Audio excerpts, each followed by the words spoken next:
Semantics is everything, and I am so ready to die on this hill. If we want the rewards of being loved, we have to submit to the mortifying ordeal of being known. And if we want the rewards of being understood, we have to submit to the mortifying ordeal of communicating effectively.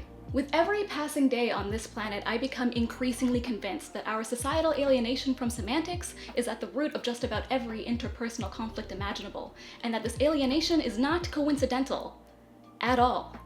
Communication is challenging. Communication is made even more challenging when it's heralded as like the common sense solution to any and all conflict. Just communicate. Communicate more. Communicate harder. Just keep communicating. However, as you may or may not have experienced, it turns out that making a bunch of sounds at someone, no matter how often you do it or how hard you try, does not always yield the desired outcome. It doesn't always produce that sense of shared experience and mutual understanding and potential for so-called resolution, right? Thing is, language is a piss-poor way to communicate, and it's one of, if not the best tool we have at our disposal. Unfortunately, it's a tool that becomes far, far less constructive if we take it for granted, which is, I think, what's happened. I know everyone loves to hate on semantics, but I genuinely believe that the key to being able to practice effective communication is precisely to understand the significance of semantics, the massive role that they play, and then, harnessing that understanding to navigate those semantics. Say, what are we fighting about in this moment? We are fighting over the difference between the word good and the word great. Oh, tell me more. This one doesn't seem to think there's a difference between good and great. Say said, oh, we had such a great night. I said, it was so good. It was so, so good. It was good. And here we are in all this trouble because I didn't say great. I said good.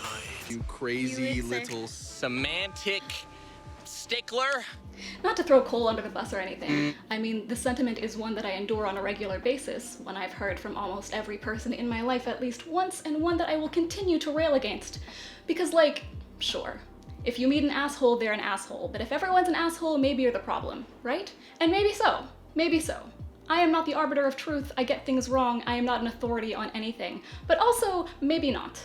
Maybe I am positioned to see and know things that other people miss. Maybe I really do have the ability to access insights and connections that others may not yet. Maybe if I pull this off, you too will be positioned to see what I mean. So, if you struggle with communication, then this video is for you. And if you don't struggle with communication, if you consider yourself to be a good communicator, then this video is especially for you because I promise you you're not. That said, this video is not actually about linguistics. This video is about systems and the patterns that they produced. It is about meaning. It is about communication and community building and connection, and it is about the lies that we are told about how these things work. It is about differentiation and conflict and the effects of so-called conflict resolution that we've been handed. And if you try to argue with me about linguistics in the comment section, I will block you. Okay. But before we get into all of that, what are semantics, and why have we become so accustomed to dismissing them? Let's start with semantics of the word semantics. I'm going to borrow this definition from the Oxford Dictionary to use as a base, and then build from there. Semantics is the branch of linguistics and logic concerned with meaning. There are a number of branches and sub-branches of semantics, including formal semantics, which studies the logical aspects of meaning, such as sense, reference, implication, and logical form, lexical semantics, which studies word meanings and word relations, and conceptual semantics, which studies the cognitive structure of meaning. In other words, it is seeking to uncover the meaning of words based not only on their definition, but also the context they're being used in.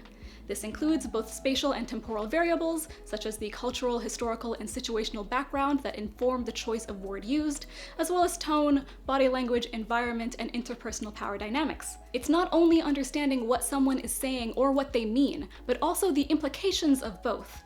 Why do they mean that? And how did they come to express their meaning in this way? Whereas colloquially, right, when someone says, oh, it's just semantics, what they mean is that A, there are words, phrases, or sentences being used that the parties involved are not wholly on the same page about, and B, that difference is a minute and unimportant distraction from the topic, focus, or subject matter at hand. Looking at just those two very common meanings, the semantics of semantics, it becomes pretty clear how important understanding the situational context is to being able to even use the word semantics in a way that actually facilitates communication and moves the conversation forward. Semantics is how we can learn to discern and eventually align the intention and the impact of what's being communicated. It's essentially like media literacy for dialogue. You can learn so much about a person, their history, their values, their understanding of the world around us, just by paying attention to their semantics, and especially by paying attention to the ways that those semantics shift and transform over time and across various contexts. What is stated, what is asked, and what is not. Which words, sentence structures, and tones they tend to reach for when speaking to different people and within different spaces. Do it well, and you'll learn far, far more than you would looking up a series of textbook definitions and then attempting to string them together into some kind of piecemeal representation of the person in front of you and the ideas that they're communicating. You already understand this, right? Like, I don't need to explain to you how language works. Obviously, words mean different things to different people in different contexts. What I think many people don't realize, however, is that That's so loud. What I think many people don't realize, however, is that every single time you interact with a new person, they're literally speaking a different language than you are. One that's, again, determined by their individual context. The culmination of every moment they've ever lived right up until your interaction. Every word used or not used is irrevocably linked to a series of experiences. Kind of like how songs smell different. And I don't mean literally, I don't have synesthesia, but like the memories that songs evoke are linked to a particular time in your life, and the essence of the sensory stimuli associated are what flood your brain and body upon hearing them again, allowing you to momentarily feel the way that you once did, to almost re-embody the person that you once were. Top charting songs from 5 years ago elicit a sense of nostalgia, and everyone who was around to hear them played 1,000 times on the radio or whatever, and they do transport us to a shared cultural moment, but the specifics of that nostalgia differ from person to person, depending on what was going on in your life at the time. And the nostalgia experienced upon hearing an old song is also rewritten as more time passes. A top charting song from 10 years ago brings you back 10 years, but also includes the echoes of the nostalgia that you experienced while listening to it 5 years ago, and all the things that were going on in your life then. The sensory stimuli associated with this nostalgia transforming while simultaneously expanding and re-solidifying its place in your psyche. As with nostalgia, words are like portals or windows to different points in space-time that a person once occupied. Points that, with the help of a little omniscience, could be plotted out to decipher the exact journey that a word took in order to come out of a person's mouth at any given moment. Some of those points will be straight out of a dictionary. You know we love looking shit up, but the overwhelming majority of them won't. Again, part of me feels like I'm over-explaining. I know you know how words work, but I feel like when it comes to communication and conflict, this intrinsic knowledge evaporates in favor of trying to squeeze a lifetime of experiences into a suitable standard or agreed-upon definition in order to facilitate dialogue, which rarely, if ever, works out in the long run. Because here's the kicker, right? While we're all speaking different languages, some of these languages are much more similar than others. You might have noticed that you have an easier time communicating certain ideas with people who have more relatable lived experiences. Race, gender, religion, culture, age, lifestyle, interests, and so on. And the more of those shared experiences you do have, the less translating is going to be required up front. Instead of learning a new language from scratch, you might be able to intuit certain meanings by linking them to something you're already familiar with that seems similar enough. It's kind of like how there's enough similarity between French and Spanish that being fluent in one of those languages makes learning the other one a lot easier, as opposed to being fluent in, say, French and then learning to speak Mandarin. Or if you're very closely aligned in multiple ways, it may feel more like you're speaking the same language, just with different dialects or accents. For the duration of this video, I'm going to be referring to this as semantic alignment. This is basically the extent to which you can use semantic shortcuts, such as, but not limited to, names, heuristics, jargon, and slang, and reliably have that usage result in the desired outcome, or a close enough approximation to use as a launching pad in order to get to where you want to go. In other words, semantic shortcuts are manifestations of shared meaning, while semantic alignment is my attempt at gesturing towards and measuring the presence of that shared meaning. For example, a semantic shortcut is being handed the aux chord on a road trip and playing All-Star, knowing it'll make your friends laugh, even if they don't yet know about the time you snuck it into a sex playlist. After all, you snuck it in there for the same reasons that they're laughing now. It's knowing that if you tell them about your Smash Mouth-related sexcapades, they'll laugh harder and make jokes. It's understanding intuitively that All-Star isn't actually a funny song on its own, it's everything around the song that makes people feel a certain type of way, yeah? Now, regardless of how semantically aligned you are or aren't when you first meet, over time, as you get to know someone and spend more time together, and by virtue of doing that create more shared experiences, you'll likely end up developing a better understanding of their semantics. You learn to speak their language. The vocabulary, the definitions, the grammar, the nuance. You start to pick up on the slang, colloquialisms, aphorisms, memes, and all that jazz. And as a result, through the process of collaboration and mutual growth, you develop a new shared language, one that's unique to your dynamic, a blend. If you've ever listened in on a couple of bilingual immigrants having a conversation, it almost sounds like they're speaking tongues, right? Like effortlessly weaving in and out of both languages, mashing words and sentence structures together in a way that's functionally incoherent to locals of either territory, despite all the overlap in words and context. The next time your friends hear All-Star, they'll think of you and your road trip. The next time you hear it, you'll think of them and their jokes. It's now been baked into your shared experience of one another. The next time you're together, a look or rude gesture might be all it takes to bring you back to that moment, to that song. A brand new semantic shortcut. That's all language is. Remember, this video is not about linguistics. Jargon specifically gets a bad rap as far as semantic shortcuts go, and I want to take a few minutes to talk about this because it's very silly. Borrowing from Wikipedia this time, jargon is the specialized terminology associated with a particular field or area of activity. Jargon is normally employed in a particular communicative context and may not be well understood outside that context. The context is usually a particular occupation, but any in-group can have jargon. I'm not quoting Wikipedia because I believe that that's the objectively correct definition that everyone must adhere to, but because I'm trying to make a particular point here. There is no such thing as a perfect synonym. Even words that gesture broadly towards the same ideas contain connotative differences, implications, and associations. That said, jargon is just slang for nerds. Jargon is art. It is complexity and zeitgeist condensed to make the act of building on that complexity possible. Memes are jargon. A good meme is able to anticipate the experiences of its audience well enough to both communicate multifaceted ideas and feelings, as well as effectively elicit a desired response, even when the audience doesn't have access to all of the pieces. You only need to be familiar with like 60% of what's going on in order to get the idea, for it to connect, to resonate 90% of the way. And then if you choose to chase down the rest of it, it can lead down some fucking awesome rabbit holes. A really well-designed meme that you understand almost 100% of is an almost religious experience. It evokes the same sense of pleasure and realization that great art does, tuning into a very particular resonance. The relief and grief and joy of witnessing someone else articulate, make tangible your own amorphous brain sludge, clarifying and expanding it so that you can continue to build upon it. It taps into that too often muted electric undercurrent of connection.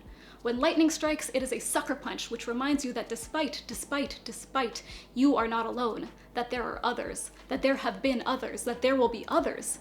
Everything that I am has always existed and will always exist. You cannot kill me in a way that matters.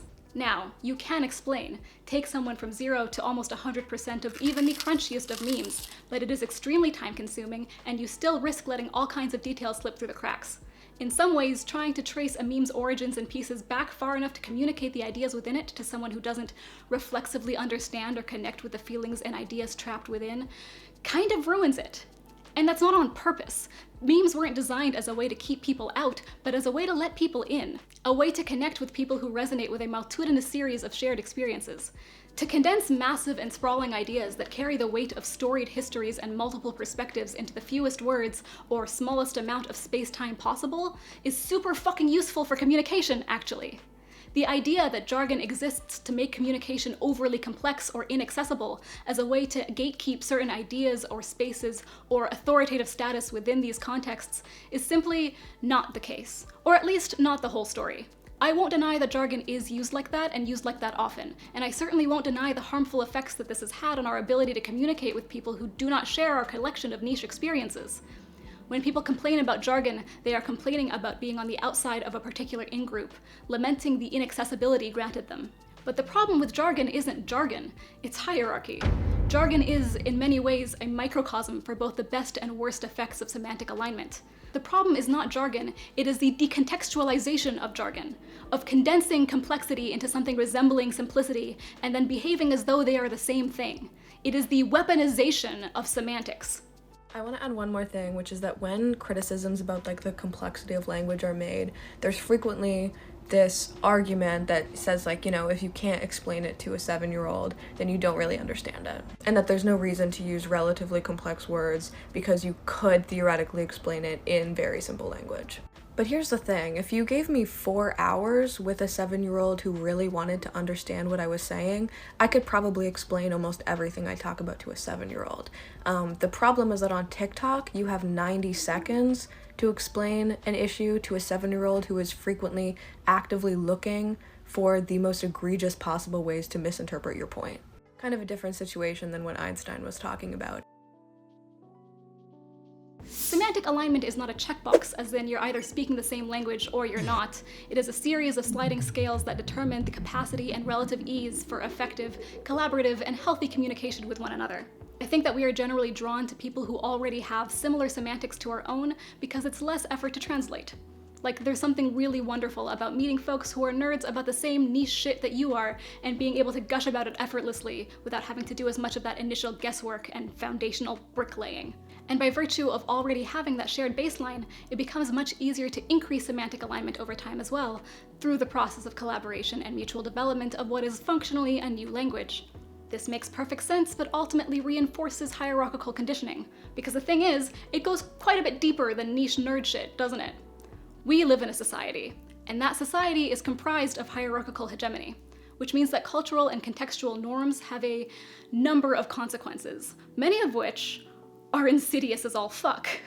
There is great comfort and relief to be found in semantic alignment, in meeting people you click with, and that feeling that someone just gets you. But that comfort is rooted in a false sense of security, and that relief is always temporary. No matter how like you someone may be, no matter how close you may become, they will never be you. While we are combinations of machinations, in a way extensions of a greater whole, we cannot ever be the extension of any particular individual. There is no such thing as perfect alignment. Eventually you will discover misalignments, and without the capacity to collaborate, we will always resort back to the tools of hierarchy in an attempt to eliminate them. Domination and oppression, assimilation and alienation. We are all talking past each other constantly, in little ways that seem not to matter much at any given moment, but that do add up over time into massive structural deficiencies. Turns out, there's more than one way to increase semantic alignment within a dynamic, and while that initial baseline can serve as a much-needed foundation for collaboration, it can, and very often does, also serve to mask the existence of inevitable misalignments. It's essentially a numbers game. The more aligned you are, the less likely you'll be to run into misalignments, and the less likely you'll be to notice those misalignments as they're occurring. Conflict is good, actually. We just collectively suck at navigating it. The apparent lack of tension around comparatively smaller differences doesn't mean that they don't exist or that everything's chill. It means that those differences are simmering under the lid, and when they bubble over, and they will bubble over, you're gonna get burned. To depend on semantic alignment is like using Google Translate and then just taking the output at face value, never bothering to actually learn another language, let alone participate in the cultivation of your own. To rely on semantic alignment is to opt out of participation, without which collaboration is impossible. This sets up a number of very prominent communication traps that I want to touch on. First is the obvious potential for misunderstandings, which is everyone's go-to for a reason. If you become accustomed to taking the output at face value, then you stop developing the instinct to pause and clarify and work to understand when something doesn't fully make sense to you before responding. This can lead to escalation and heightened emotions, especially if it becomes circular as two or more parties continue to misunderstand one another while trying to reconcile their differences, spiraling into greater and greater conflict as the distress of being misunderstood further limits the capacity to understand one another and communicate effectively. But that alone isn't the problem. There are loads of really effective tools and strategies for navigating emotional activation around misunderstandings. What's really insidious about this one is that the obvious potential for misunderstandings is so obvious that it obscures the other traps, such as the delusion of finalization, which is what happens when people develop a shared language and then stop updating it. Our semantics are always evolving because our contexts shift over time. We encounter new experiences, we recontextualize old ones, and that affects both our understanding of the world and the ways that we communicate that understanding, even and especially within community and interpersonal relationships. The trap that people fall into is getting to a point where they think, oh, I know this person so well, there's no need to clarify or check in with them. I already know how they are, or what they think, or what they're going to say, or exactly what they mean. I already understand how this person or community or organization works. It's not that the experience of shared understanding has always been inaccurate or your operating model faulty, but that it eventually, inevitably, becomes obsolete. Increasing semantic alignment makes communication easier over time, but then you risk being out of touch. You can kind of see this happening with the boomer effect. What was once cool is now rather lame, an offered compliment is received as an insult, folks find themselves on the outside as new inside jokes crop up. But the key to navigating FOMO isn't the enforcement of semantic alignment, it's relishing the existence and understanding of what lies beyond it. The assumption that mutually shared experience is continuous and uninterrupted can lead to misunderstandings. An insistence on using some previously defined version of your shared language can lead to higher risk of assimilation and alienation. Assimilation and alienation are the last communication traps that I want to talk about today, and the ones that I'm going to spend the most time on because they're at the heart of everything, and also the pieces that I think are missing from just about every text I've ever come across that aims to imbue the skills of good communication onto its consumers. Assimilation is what happens when one party is required to pour far more energy and resources and effort into learning the other's language, usually due to a culmination of various societal circumstances, up to and including punitive consequences for non-compliance. Because there's less support and participation on one end of the equation, the resulting shared language, while still unique to the dynamic, ends up being far less of a new and collaborative blend and far more of a one-sided reproduction. Semantic shortcuts still get dropped, invented, and fused together, but in a way that lends itself to co-optation and appropriation by design. This shared language appears to have the same day-to-day function as one developed more collaboratively. It allows for the same increase in semantic alignment, but over time leads to the loss of entire languages, the perspectives they were born of, and the experiences that they were developed to represent. It is progression and regression together, not just two things that are simultaneously true, but the same truth. Expansion and coherency at the expense of collaboration and communication. Like a cancer, it enforces homogeneity by subsuming diversity. Alienation is the flip side of that coin, the representation of that loss. Omission, suppression, deletion, erasure. It is functionally the absence of communication and the material manifestation of consequences incurred. Assimilation forces us together, while alienation drives us apart.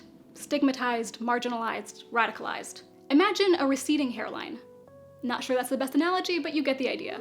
As hegemony folds more and more people into itself, covering more and more ground, what remains unconverted is definitionally both diminished and pushed to the perimeters.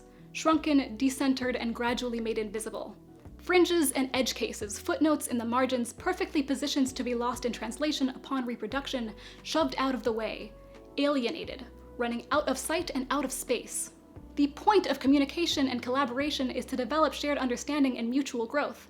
But how can that happen if we can't tell when someone is truly misunderstanding us, rather than understanding and disagreeing based on their ability to access a perspective that we cannot?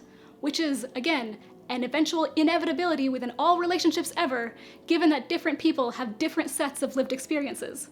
What happens if we are unable to discern the extent to which both misunderstanding and disagreement are occurring? Like how much meaning is being lost in translation, how much is being resonated with differently due to a difference in experience, the extent to which that differentiation is relevant to the conversation, and the overall effect that those factors are having on our interpersonal and collective ability to communicate with one another. Communication precedes and engulfs language. We've been doing the do since before we knew doing or done did anything. And what gets me is that this is the most obvious thing in the world. No one disagrees with me. That meaning matters is obvious. And yet... It's not that deep. Sometimes the curtains are just blue, so different. and sometimes the sweater is just blue. It's just that both those belts look exactly the same to me. Oh, okay. I see. You think this has nothing to do with you. You go to your closet and you select, I don't know, that lumpy blue sweater, for instance, because you're trying to tell the world that you take yourself too seriously to care about what you put on your back. However, that blue represents millions of dollars and countless jobs. And it's sort of comical how you think that you've made a choice that exempts you from the fashion industry when, in fact, you're wearing a sweater that was selected for you by the people in this room from a pile of stuff. Communication is an art form. Some might even argue that art exists in service of communication, as a way to forge tangible connections between ourselves and the world around us when more direct forms of connection and communication fail us. And again, they do fail us constantly. Communication isn't black and white, and it's certainly not gray. To communicate effectively is to internalize the relationships between light and dark, how shades interact with one another, what they represent, and what they can do, so that you can use them to turn yourself inside out, make tangible that which is incorporeal, to engage the dialectic of idealism and materialism, this cyclical process of breathing in the material circumstances accessible to us, and then breathing out the ideals they bred within us, transforming ourselves and the world around us simultaneously. Color theory, composition, line weight, perspective, these aren't rules to follow, they're simplifications of intrinsic complexity, communicated to you so that you can use them as foundations to build beyond. Great art isn't about following the rules or ignoring them outright, but understanding their pieces so well that intuition and intention meld together, that in bending the rules to your will you can create something new, something unique to you. A manifestation of your journey through space-time, presented in a way that allows not you to pass through you. Embody your essence, see the world through your eyes, if just for a moment. Do it well enough and they'll carry parts of your essence with them forever, intertwined with their own. A great artist doesn't just know what to do, they know what they're doing. Self-determination works the same way. It isn't knowing what to do or doing whatever you want. It's getting what you want by understanding what you're doing. There's this notion of sort of like human exceptionalism and the belief that we are able to use tools to shape the world around us without those tools shaping us back, as though we alone are dynamic subjects interacting with a world comprised of static objects. Like we can engage our environment as actors without being acted upon, rather than being teeny tiny pieces of an unfathomably complex and overarching dynamic ecosystem. Other components of our overarching dynamic ecosystem have developed different approaches. Plants and fungi, for example, are interconnected via something resembling an underground network, communicating with electric pulses, passing both nutrients and notes amongst themselves, often over like great distances. We all have blind spots. We only get to see the world through the eyes of the body that we inhabit moment to moment, except for when we don't, momentarily. These blind spots are not a moral or personal failing, they are intrinsic to being part of something larger than ourselves. We do not have eyes on the back of our heads, yet there are so many of us. We have eyes on each other's backs. We are connected like fungi, but we are not fungi. We need more than sheer proximity, more than mere awareness of one another, more than intrinsic connection to communicate. As with language is music, is paintings, is movies, and stories, and jokes, and fashion, and food, authenticity in performance, connection in expression, mashups and medleys, pieces torn up and stitched together, tongues weaving in and out of each other's mouths so that no one on the outside could ever hope to listen in, but those who can see feel seen. Enjoy the show. Look around you at all the ways we humans reach in and reach out, try to connect with ourselves and one another and the world around us to signal where we are, where we've been, and where we might go. To spill our insides, spell them out for the world to see, to spin and squish and prod at, pull apart and then push back together, changed. Popping lids off of markers, letting the ink stain our fingers, leaving behind prints, writing, I was here, motherfucker. And ain't none of y'all can write that in the spot that I just wrote it in. This is what I saw, this is what I knew, this is what I had, this is how I felt, this is what it meant to me. And eventually it gets written over, painted over, ruined, transformed, and that sentiment never stops being true because the spots in which we exist are both spatial and temporal, and no one can ever be quite where you were. God damn, it's just semantics. And the thing is, I know people who say this aren't trying to shit all over meaning, at all. That meaning matters is obvious. There are people who dedicate their lives to understanding the minutiae involved in art and science and history and psychology and theology, entire fields of study that exist to discern the meaning of everything. Going up to a film buff or director and telling them that things like casting and scoring and shot composition and set design are irrelevant to what a movie manages to convey and elicit, that the script is all that matters, the end result merely an expensively decorated book would be deeply unserious, laughable even. I know that when people say this, what they are trying to communicate is something along the lines of, hey, we're basically on the same page already. These differences are minute. Or even, all definitions are made up and therefore equally relevant. It doesn't matter what words we use, just that we make a point of defining operational definitions. Like, let's move on. Let's not waste our breath arguing semantics. And I want to make it clear that this critique isn't specifically directed at those who use these particular turns of phrase, because the dismissal of semantics is incredibly prevalent, and people participate in that dismissal in all sorts of ways throughout all sorts of contexts. But to make these assertions unilaterally is to miss the point of communication, is to suck at it, and is to inevitably dismiss the blind spots and connections and patterns and meaning that you cannot see. To blindly whittle away access to various semantic shortcuts is to whittle away at both the value that they provide and our collective understanding of what that loss entails. Devaluing certain forms of communication doesn't make them go away, and in fact, cannot make them go away, not entirely, because the standardized forms of communication, the ones deemed valuable by modern society, are wholly insufficient on their own. We rely on complexity in order to reference simplicity reliably. Non-verbal, non-vocal, non-linear, non-citable, non-direct, non-standard communication is being utilized and telegraphed regardless. Requisite complexity that makes direct or standard communication via words possible. All communication variables matter and are relevant, including tone and body language and circumstance and mannerisms and behavior and silence. They are still rife with meaning missed. Pretending otherwise doesn't make these variables disappear, it just drains our collective ability to navigate, and I cannot stress this enough, all communication ever. Context is everything, and worse, right, is that it pushes the labor of translation into the margins and onto the marginalized. Having to one-sidedly navigate under-acknowledged, under-experienced, under-understood, and collectively unlearned methods of communication in order to connect, participate, hear, and be heard, in order to survive as social beings within a species that has evolved to depend on one another, leads to inevitable and eventual burnout, assimilation, and alienation. It leads to compartmentalization, atomization, code switching, masking, passing, tearing ourselves and each other up to fit into boxes, ripping up roots by the handful, and being surprised when communication fails. The diminutive just is not an accident. It's just semantics is a tagline for a reason. It is social reproduction theory in action. A lot of the time, when people talk about social reproduction theory, they conceptualize it as like women's work. And it is, but it's not. It refers to labor which is absolutely vital to keep the wheels of society spinning, yet is undervalued by hierarchy, thus landing on those who are marginalized by those very systems in an endless feedback loop. It is the practically invisible labor which reproduces society. This obviously includes stuff like giving birth and child rearing, along with domestic labor, producing new workers and keeping them functioning, hence the lasting association with women. However, it describes the entire phenomena of both continually outsourcing and devaluing certain forms of labor in a way that necessitates the reproduction of existing hierarchy within society and can be conceptually applied to any such relationship. Workers being paid pennies on the hour to line the pockets of CEOs is another form of reproductive labor. The workers do literally everything needed for a company to function, and the value of their labor definitionally must be undervalued so that the CEO can continue to turn a profit, allowing them to accrue even more capital and keep the cycle going. The way that semantics are consistently dismissed is representative of how much we collectively undervalue the labor of translation, this process of making that which is intrinsically complex coherent, that which is intuitive intentional, the process of inducting the possibility of mutual collaboration into what are otherwise intrinsically individual experiences, of navigating and then leveraging differentiation into something worthwhile.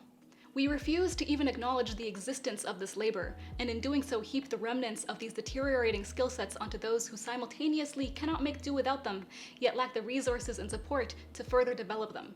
It is labor which has turned into work, coercive, burdensome, and debilitating by design. We suck at bridging these gaps in communication, at overcoming them, at more collaborative methods of engagement and relating, because doing so threatens to undermine the core, the very foundation that hierarchy sits upon. And so, the capacity to do so is being systemically and collectively drained out of us by that exact same hierarchical hegemony. The ritualization of assimilation and alienation very effectively devaluing and diminishing that threat. Never just one ritual or the other, but simultaneous occurrences working in tandem to produce and reproduce hierarchy, because they are the motions which comprise it. The lines they draw do not and cannot create cohesive connection between people, because they run through every individual person. Again, assimilated and alienated do not designate categories of different people, nor are they fundamentally different methods. They are descriptions of positionality that shift across space-time, like the high and low tide of the ocean. What I'm describing is the pull and push of hierarchy, becoming normal and becoming other. Different, distinct, separate, even special. It is the erasure of difference through the enforcement of similarity, and the erasure of similarity through the enforcement of difference, destroying our connections to others and to ourselves by manufacturing and then mandating a choice between collective and individual. The hegemon is a machine that requires these gears to turn in order to function, and so they are built in, soldered in place. Of course, any method that fails to recognize this, targeting one problem while neglecting the other within ourselves as individuals and within our socio-political frameworks, will fail. They prop each other up, mutually picking up any slack left behind, and so we must develop strategies that address them simultaneously in order to disassemble them together. We can leverage the simplicity intrinsic to shared context in order to expand the complexity that the simplicity is drawn from, or we can err in favor of hierarchy, siphoning the complexity out of simplicity until understanding deflates, perpetually leaking out of blind spots that no one left can see, let alone repair, becoming one with the abyss as it folds us into itself, swallowed whole, out of sight and out of space. If simple is standard and standard is true, then the world is on fire. Take a look around. We are in the process of manufacturing our own extinction event, and this is how and why it's happening. I know that sounds dramatic. I'm gonna dedicate another video to mapping out that concept because it's so important, and semantics is like the very tip of one of the peaks of the iceberg. But you know, sometimes you need to see the tip of the iceberg before diving deeper. Somewhere along the way, we learned to apply variations of bad art theory to ourselves and everyone around us. Pick your poison.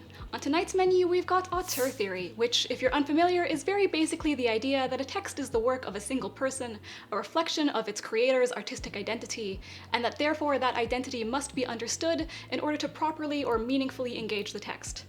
An auteur is someone who is able to create works wherein their unique artistic identity shines through, allowing the audience to tap into their individual epistemic standpoint or journey through space-time.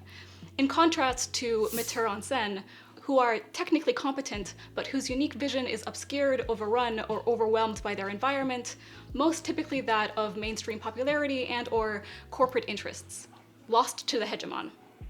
Through this framework, auteurs create, while metteurs en scène merely reproduce. It is, in other words, a critique of assimilation and an acknowledgement aimed to curb that risk. It is, in other words, the same underlying idea behind the theory of identity politics. And on the flip side, we have death of the author, which is, very basically, the idea that the author of a text doesn't create something new so much as they are borrowing and remixing pieces of other texts that they've been exposed to. They are conduits, synthesizers through which other art passes and is melded together into new combinations. There is no tangible distinction between art and artist. Art is inherently collaborative and transformative. Therefore, once a text is shared with others in any way, neither the process of creation nor its meaning continue to fall under the sole purview of its creator. It is, in other words, a critique of alienation, and an acknowledgement aimed to curb that risk. It is, in other words, the same underlying idea behind the theory of affinity politics. As is so often the case, they're not even bad theories. They're actually really good theories that got wrecked by hierarchical hegemony in the process of simplification, and now the versions most people are familiar with and operate under are bad. This happens because oversimplifications have a definitional tendency to resonate much more easily with many more people, and so then spread like wildfire. If hierarchy is the lens through which most people view the world, then that is the functional lens through which theory is simplified and inevitably warped beyond recognition. I'm gonna leave a link below to a short-ish medium essay on both of these theories that does a really lovely job of explaining their history, relationship, and complexity by linking them back to the more simplified versions that shine through Lindsay Ellis's videos on them. But for now, to simplify the oversimplifications, auteur theory has been widely understood as an appeal to authority, the dismissal of paratext. The main takeaways being that authorial intent is the primary lens through which meaning can be discerned, that as the sole creator, the conduit through which a text is expressed, they are the final authority on the ways it ought to be interpreted or the perspective it has to offer. It acts to conflate authorial intent with the text as a whole, valuing one component of paratext above the rest.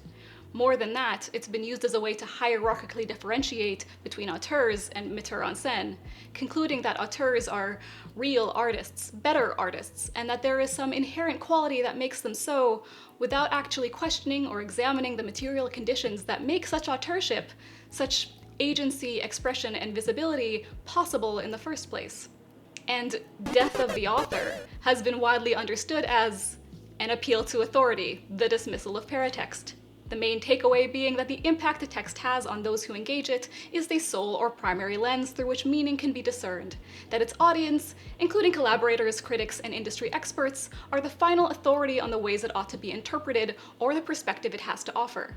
It acts to conflate reception with the text as a whole, valuing one component of paratext above the rest. The author's unique perspective, their intent, their self-professed personhood and identity are all considered irrelevant distractions to the true meaning and the value it provides, that which is imposed upon a work by its audience and critics. The reality is that auteur theory and death of the author were not designed to work like this, conceptualized in opposition to one another.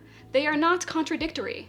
They must work in tandem, simultaneously superimposed on top of one another in order for art to be understood and its value become generative. We already navigate our relationships, and especially discourse within them, by flipping between these two theories in an attempt to reap the benefits of both, but we're doing it poorly due to hierarchy. We are typically more likely to apply auteur theory to ourselves and the people we are more semantically aligned with, and death of the author to everyone else.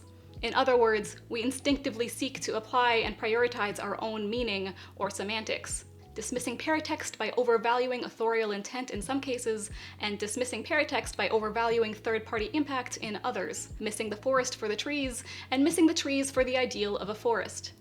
These are, again, the mechanics that drive hierarchy: assimilation and alienation, folding in and compartmentalizing out, treating affinity and identity not as living processes, but as fixed categorizations. As with all dialectics, to neglect one weakens both.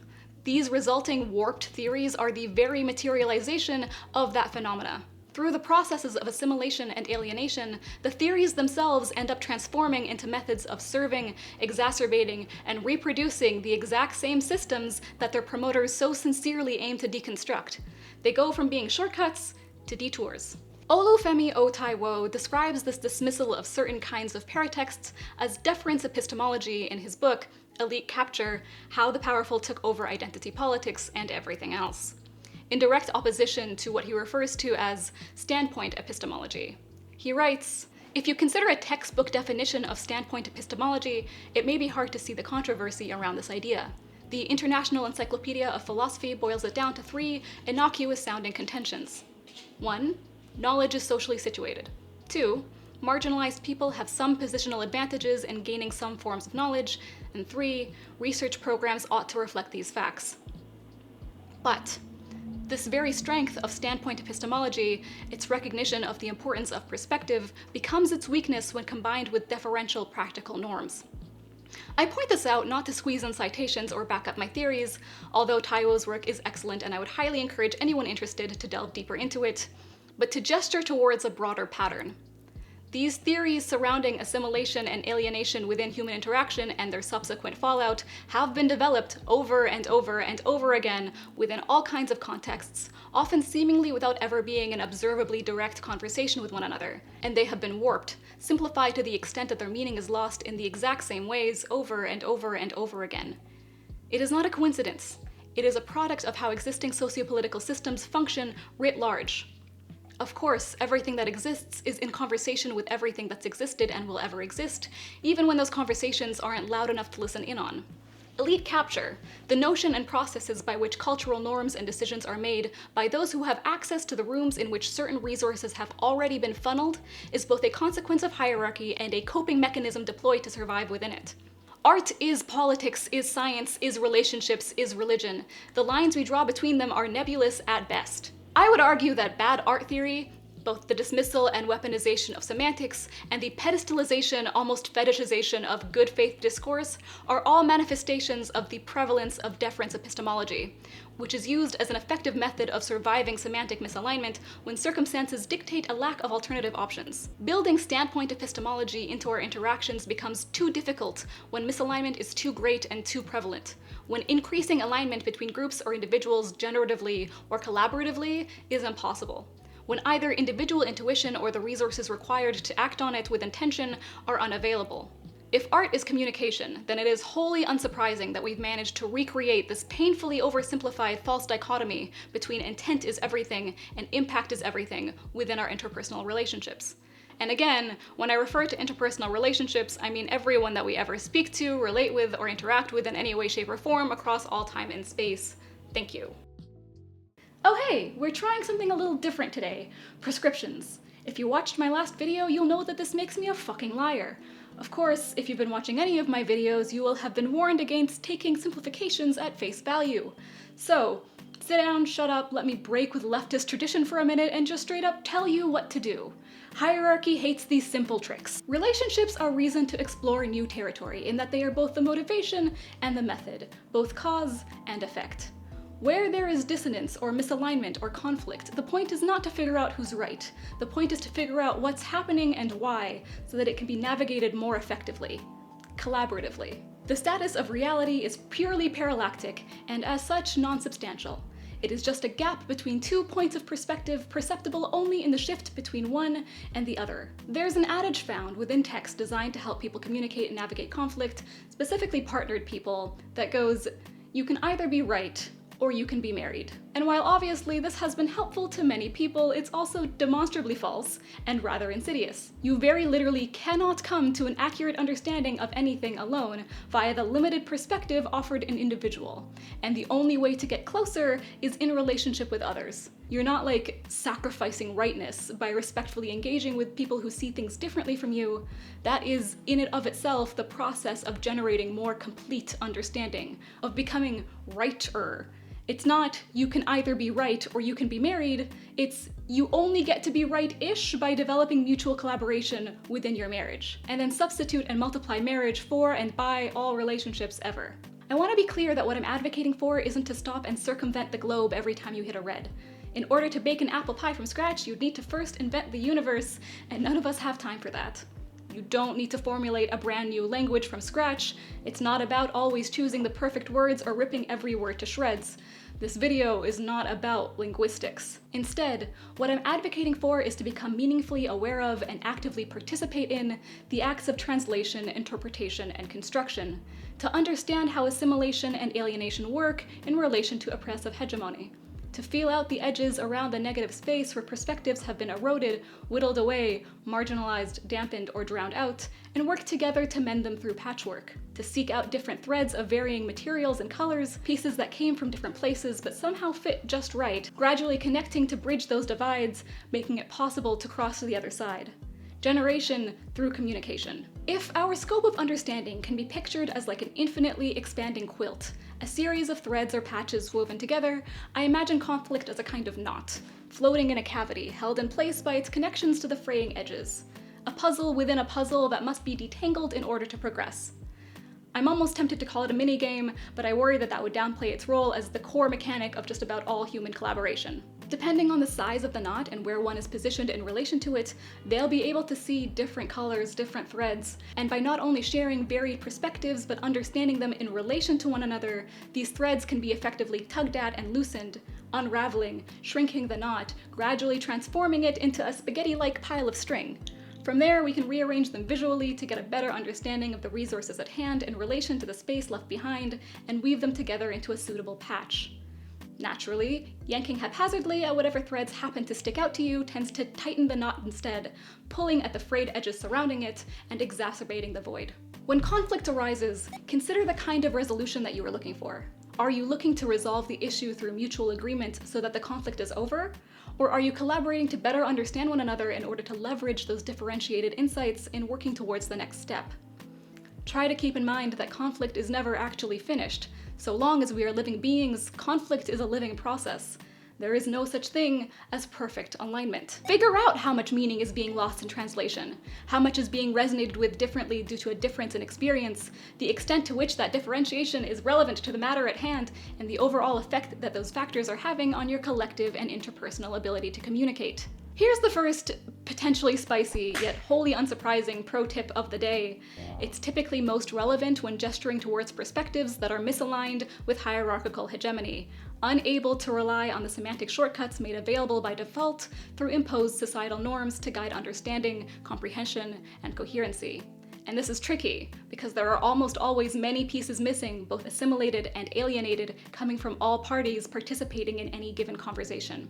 In order for us to know where we want to go together, we need to know where we are, and for us to know that, we need to know where we've been. Those who do not learn from history are doomed to repeat it, and our history has been rewritten by so-called victors. What this means is that it is only by recovering what we've lost that we can create something new. If you want more specifics about how to do that, go watch the rest of that video. It includes a very helpful list of action items. I've linked it below, and it's less than 15 minutes long. I'm not even putting this one in related and recommended. It's mandatory reading, all right? I would have included the entire thing right here if I thought YouTube would let me get away with it. Spicy pro tip number 2, good communicators don't exist right now, so stop pretending to be one. We are all simultaneously overburdened and burdensome. In the same way that there is no ethical consumption under capitalism, there is no good communication under hierarchy. Nonetheless, we can act more or less ethically and communicate more or less effectively from the positions we currently occupy. Words like good and ethical carry a lot of baggage, so I want to take a moment to construct a particular set of meanings here. Because relational skills have been systematically devalued for so long, we are collectively very poorly positioned to perform them to a high standard. Easily, effectively, smoothly, intuitively, by rote. However, we can still leverage what we do have access to perform them generatively, constructively, with ever-increasing degrees of joy, understanding, and intentionality. When I talk about striving to practice good communication, I do not mean good as in satisfactory or having acquired an ideal. I mean good as in on the way to something better than before, both in terms of the individual and of society. If we understand the unity of means and ends, this distinction becomes both vital and arbitrary. The journey is the destination. Coercion is currently par for the course, and having to manage and maneuver and manipulate people into meeting at least some of your needs fundamentally and permanently fucks with our ability to communicate collaboratively. There is no cure, there is no undo button, there is no such thing as healed. There is only understanding, accommodating, and adapting, in relationship and within community. Everyone wants there to be a simple solution. Hell, I want there to be a simple solution. There is no simple solution. There is only forward progression. There is only improvement. If such a thing as a solution exists, then it cannot be understood simply or as simple today. So on we march. We may never be good or even good enough, but we can be better together. Marginalization affects all of us, and it affects us differently based on both our identities and context. The abrasive nature of privilege within hierarchy also affects all of us, again, differently based on our identities and context. Again, privileged and marginalized are not categories of different people. They are shifting descriptions of positionality that apply to each of us within various contexts and dynamics. Again, intersectionality exists not to quantify oppression, but to qualify experience. Again, this isn't math, it's chemistry.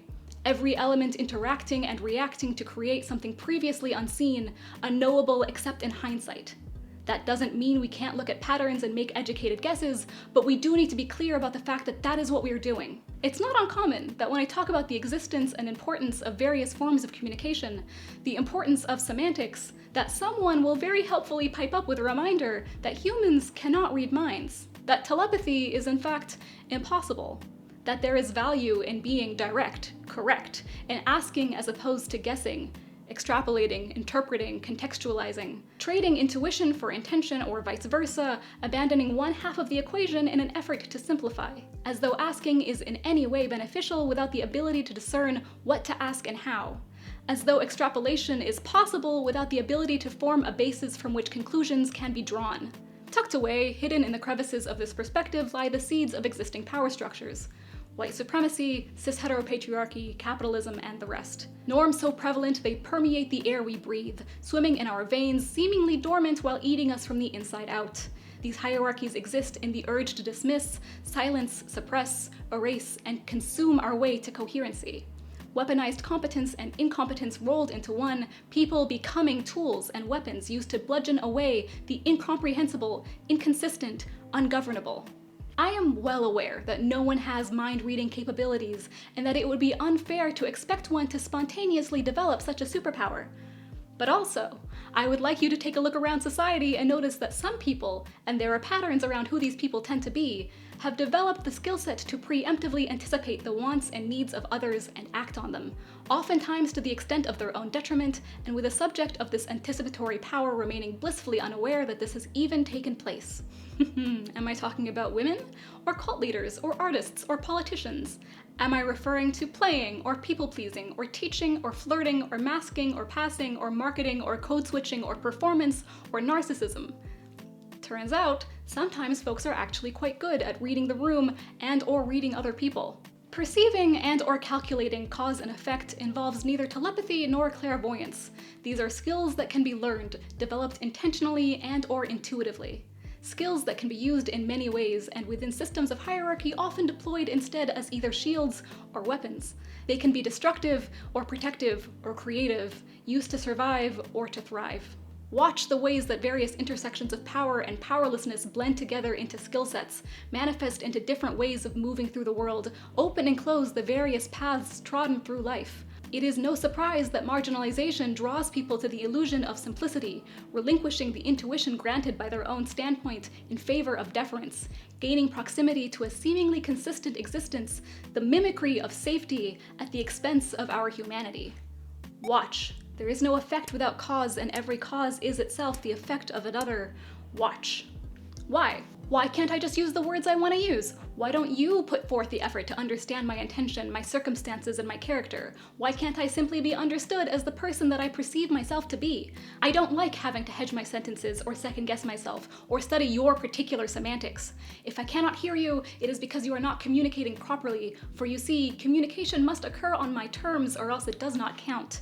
You are asking too much. And there is some truth to this, right? It is a lot to ask. But it is far more to demand, unceremoniously piled onto others, especially in regards to the consequences of certain individuals and populations constantly having to do the work of all parties, picking up multiple shifts in a row, existing in a continuous state of labor without reward or reprieve because the work must be done, and gradually fewer can do it.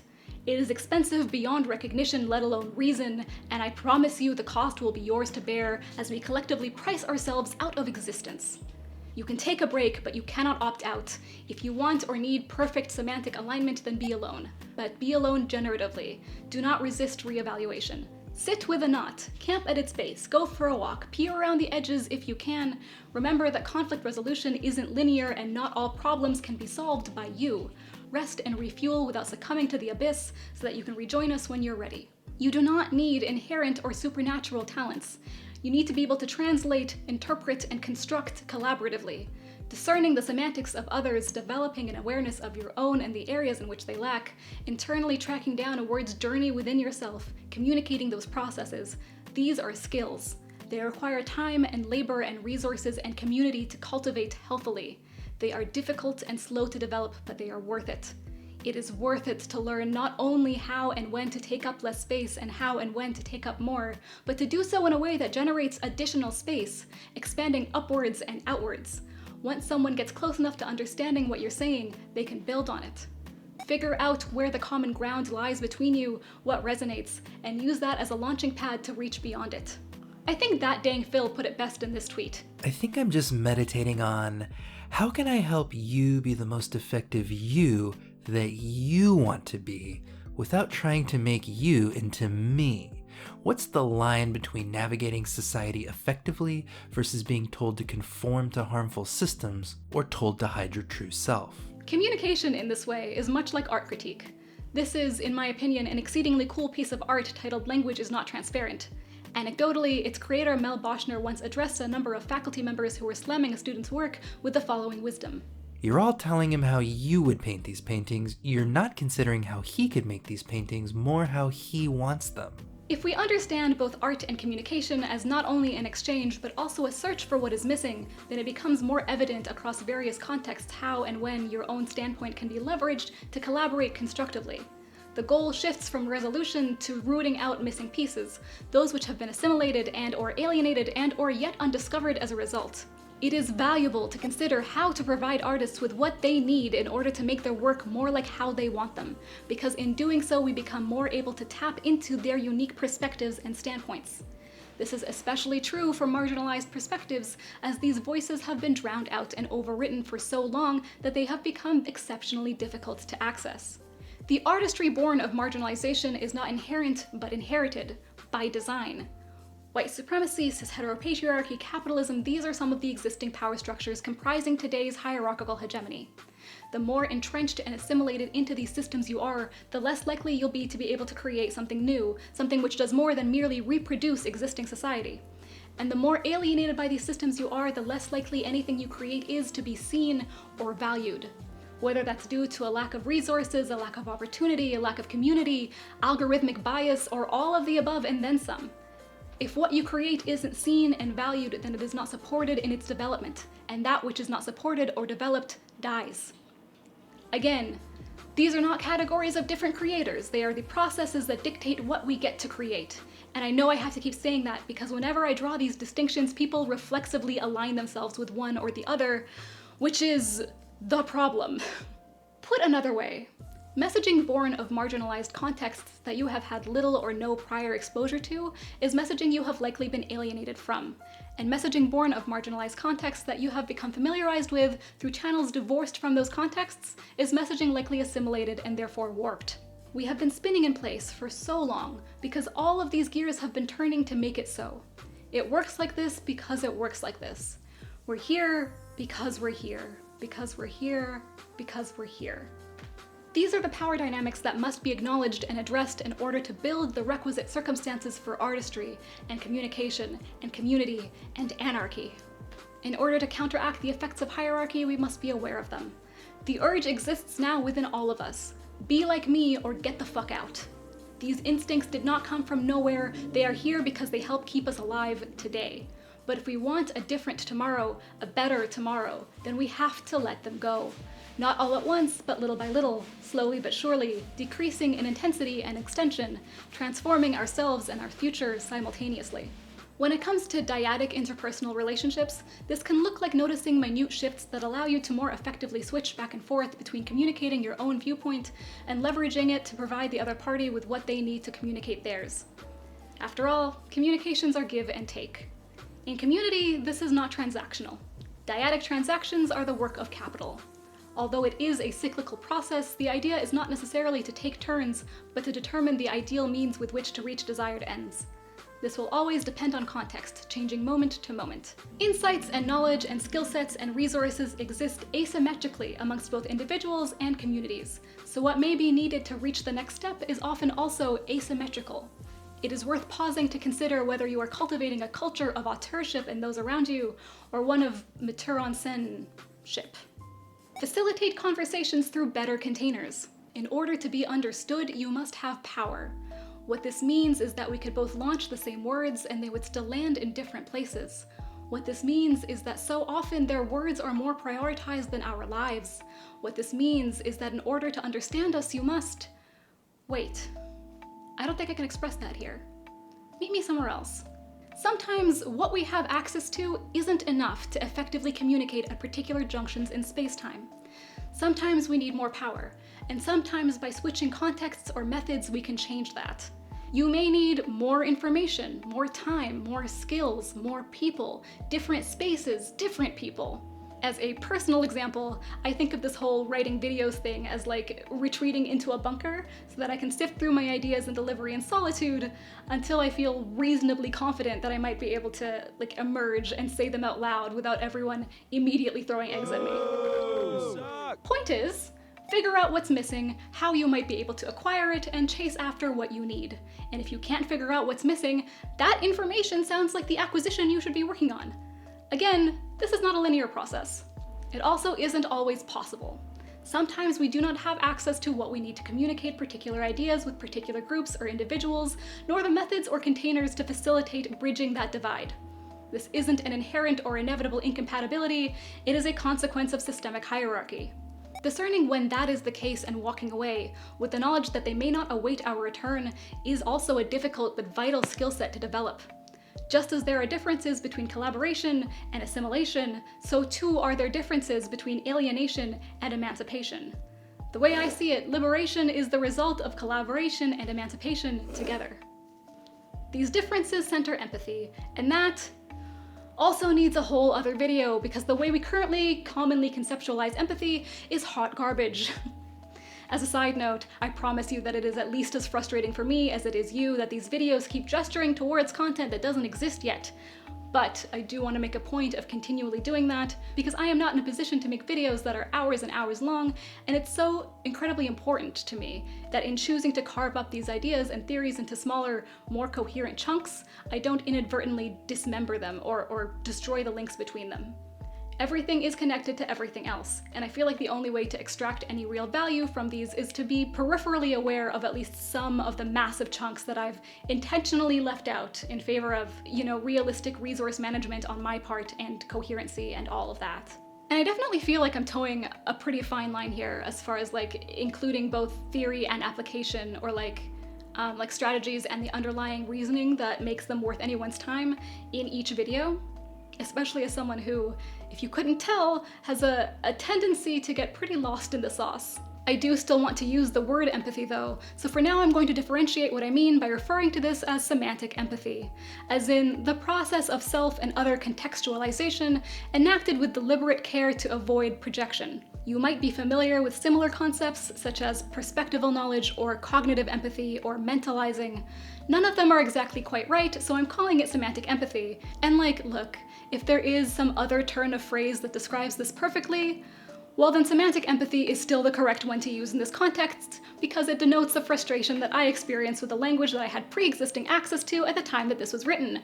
Just as with semantic shortcuts and semantic alignment, I am here to indulge my semantic obsession.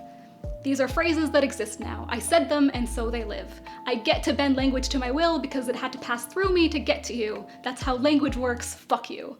I licked them, alright? I licked them and now they're mine, and I'm choosing to share them with you, but only take them with you if you are not a coward, afraid of a little spit.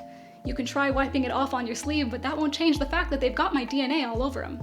If you don't want my contribution, don't believe in my capacity to meaningfully participate, don't think what I have to say is worth the labor of translation, then stop talking to me. Stop listening. You don't have to take everything that's offered. I will not be running out of sight or out of space, but you are more than welcome to avert your fucking gaze, my god. Your inability to look away is not indicative of any desire to keep you here. You are not a captive audience. By all means, be gone. Far be it for me to tell you what to want. If what I'm saying does not serve you, you have my full permission to discard it as long as you do not make it my problem.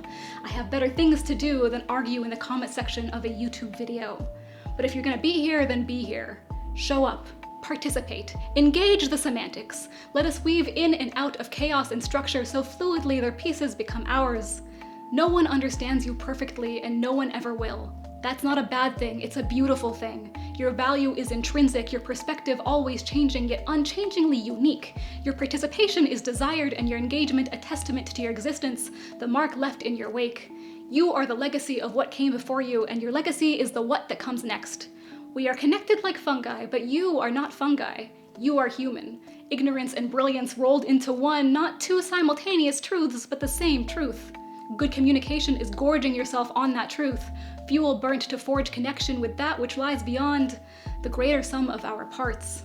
We cultivate creation and performance to express what cannot be said simply, convey that which is too complex to fit in a box, wrapped up neatly and tied with a bow, trying to engage, interact, express, make visible, make real, not just what is, but what's been and what may be. This is what I see, this is what I know, this is what it means to me. Does this mean anything to you? Do you see what I mean? What does it mean? I do not have all of the answers, yet I am more than willing to bend to the will of those who will dance with me. I am both art and artist, creator and creation, the undead corpse of an auteur, decay existing as an extant form of life. What does it mean? My back hurts so much. When I was a student, I had an English professor tell me that my prose was purple, and I took that personally. This isn't a different day, I just realized I forgot to put the earrings in, and I'm so sad about it. I'm so sad that I recorded all of that footage without the earrings, because look how cute they are. Little like mushroom ear. Whatever. Fuck me, man. It's fine. It's fine. It's fine. Anyways, this video is probably the first in a series on communication, conflict, and community building. It started off as being a single section of a much, much, much larger essay, and then some things happened, and some other things happened. I don't know what to tell you. I try very hard to hold on to a through line, and I feel like my frustration at how hard that is ends up bleeding through towards the end of these bigger projects. So I just want to clarify that I'm not mad at you. I'm just tired, always. We touched on communication here, and I want to build on that and then focus more on community in the next installment, especially as it pertains to empathy and boundaries. I have been picking at this question of like how we can coexist and grow and thrive together without eating each other, without doing this Ouroboros nonsense that continually reproduces the systems that we're working to transform, for quite a while now, and I'm stoked to show you more of what I've gathered so far. So if that sounds valuable to you, make sure to subscribe, and if you like the video, consider sending it to every person who has ever dared utter a disdain for semantics in your presence, as a as a personal favor to me. And if you're one of those people, hey, how are you? We gonna keep doing this, fellow travelers, or can we stop? With that out of the way, all that's left is related and recommended, and get hyped because this one is exciting. As always, these are not necessarily resources or endorsements, and they are certainly not citations. They are yet another reminder that everything is in conversation with everything else, and that both my content and my perspective are inherently limited. Their conclusions often differ from my own, and I only say that to reaffirm that my appreciation and gratitude for their existence does not equate to wholeheartedly aligning myself with their messaging. Here is an invitation down some rabbit holes that might catch your fancy, depending on which ideas in this video made you tingly or itchy. One day I'm gonna make a video that does not feature CJ the X in the related and recommended section, but today is not that day, and this video on the art of meaning is most certainly not that video. If you're interested in the relationship between intuition and intention, particularly as it pertains to creativity, subjectivity in art is a video so good it made me nauseous, and it's even better as a follow-up to objectively bad art. Observing semantic shifts like this happens to be one of my favorite things, especially when it comes to watching people transform and expand upon already excellent ideas and analysis. If the idea of memes as art as jargon piqued your interest, Kolpesh the Yardstick has done something marvelous and has done it more than once.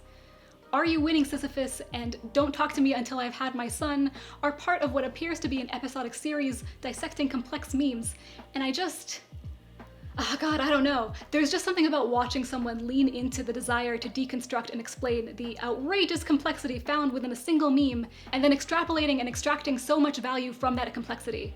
It's insane, it's brilliant, it soothes my soul, and more than that, I feel like it does such a good job of showing rather than telling in regards to the process of pulling on threads until you hit a snag, and then searching for the next thread to loosen, and so on. If you dig my content, but wish it were a little more focused or user-friendly, I want to point you towards Rayne from Come Together Counseling. They're another relationship anarchist and also an anarchist therapist, which is rare and wonderful. Our styles are pretty complementary, and I'm obviously very excited to see more people bringing the practical application of anarchist thought into relating with ourselves and others. They already have a substantial backlog of excellent content, and if something about communicating properly struck a chord with you, I would highly recommend you check out their latest video, Say the Right Thing. It goes over a lot of the same themes this video did, but again takes the time and space to really demonstrate solidarity through communication with examples, whilst being cognizant of assimilation and alienation. Also, at time of recording, they have less than 100 subscribers, so go ahead and get in on the ground floor, you won't regret it. And lastly for today, Chris Waves is an art anarchist. Again, we are just banging on that art as communication button with his video, Why I'll Never Be a YouTuber. If you're interested in the historic role of art, especially within political movements, also known as agitprop, definitely go watch it. There's been a lot of discourse lately around what counts as praxis and the effect of propagating ideas online in a way that is theoretically distinct from on-the-ground organizing, which is, a topic near and dear to my heart, and probably yours if you've made it this far into an hour-long video essay. As always, links are in the doobly-doo along with some bonuses. I'm trying to keep related and recommended relatively short, and YouTube will only let me include cards to 5 videos regardless. Which is genuinely ruining my life. Just let me cite other people, for fuck's sake. What? Give us annotations back. It's fine. That's all I have for you today. Thank you so much for listening to me ramble on about shit that I care about. An extra special thank you to my lovely patrons. Join us for monthly-ish live streams and behind-the-scene updates, or just because you'd like me to be able to keep doing this. Goodbye. See you next time.